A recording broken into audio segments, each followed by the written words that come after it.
संपन्न किए थे। आज उस स्थान को हम दशाश्वमेध घाट के नाम से जानते हैं।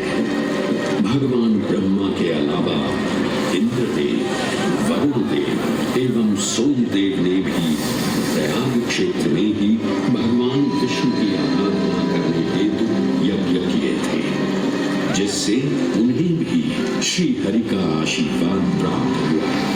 प्रयाग शब्द में प्र का अर्थ है प्रकृष्ट और याग का अर्थ होता है यज्ञ। इसीलिए इन दो शब्दों से बना प्रयाग सबसे पवित्र स्थान माना जाता है। प्रयाग ही संसार में एकमात्र ऐसा पावन क्षेत्र है जहाँ 3 पवित्र नदियों का संगम होता है। इस संगम का भी एक अनूठा महत्व है।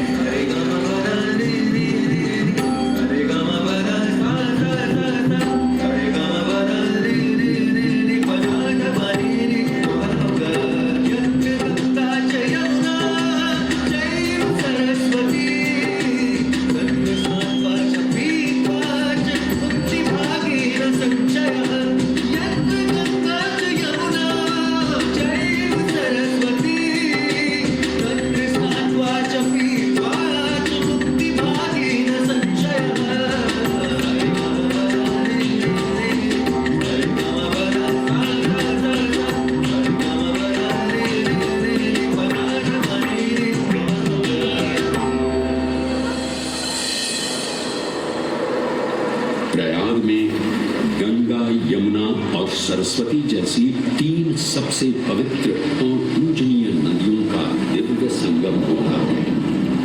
इन नदियों के संगम में स्नान करने एवं संगम का जल ग्रहण करने से मनुष्य मुक्ति का अधिकारी बन जाता है और इसमें किंचित भी संदेह नहीं है। ब्रह्म पुराण में ब्रह्मा जी भी कहते हैं कि प्रयाग में सरस्वती जी अदृश्य रूप में आकर गंगा जी से मिलती हैं। इसलिए इस क्षेत्र को सरस्वती तीर्थ संगम भी कहा गया है। सरस्वती नदी के अदृश्य रूप से मिलने के पीछे भी एक पौराणिक कथा सुनने को मिलती है। ऐसा माना जाता है कि बद्रीनाथ क्षेत्र की गुफाओं में जब वेद व्यास जी भगवान गणेश को महाभारत की कथा सुना रहे थे, तब उस क्षण सरस्वती जी हिम शिखरों से टकराते हुए अपना मार्ग बनाती हुई बड़ी ही तीव्र गति से बह रही थी। सरस्वती नदी के इस तेज बहाव से उत्पन्न होने वाली तेज ध्वनि वेद व्यास जी का ध्यान भंग कर रही थी। इसलिए महर्षि वेद व्यास जी ने सरस्वती जी से वेद को कम करने का आग्रह किया, परंतु उनके अनुरोध उपरांत भी जब सरस्वती नदी के वेग एवं ध्वनि में कोई कमी नहीं हुई तो उन्होंने क्रोधित होकर सरस्वती जी को श्राप दे दिया और कहा कि वे अब धरती के भीतर या स्वरूप स्वर्गलोक से लेकर वैकुंठ धाम तक का सारा वैभव चला गया। जहां स्वर्गलोक में सभी देवता अपना वैभव एवं शक्तियां खो चुके थे, वहीं वैकुंठ धाम में मां लक्ष्मी भी क्षीर सागर की गहराइयों में चली गई।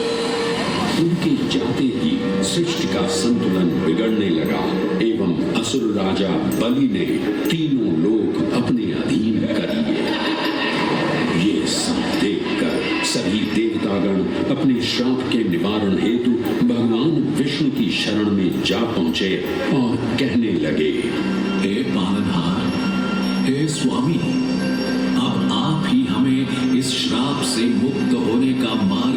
सकते हैं, अन्यथा हम अपनी शक्तियों से सदैव वंचित ही रहेंगे और युद्ध में कभी भी असुरों का सामना नहीं कर पाएंगे।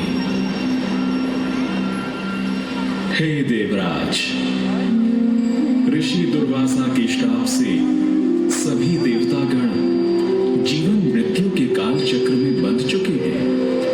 इस काल चक्र एवं श्राप से मुक्त होने के लिए अब केवल एक ही मार्ग शेष है और वो है समुद्र मंथन।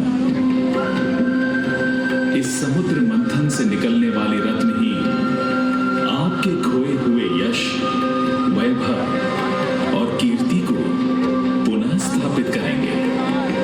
परंतु आपको इस मंथन के लिए असुरों के बल की भी आवश्यकता होगी, क्योंकि उनके बिना यह समुद्र मंथन संभव नहीं है।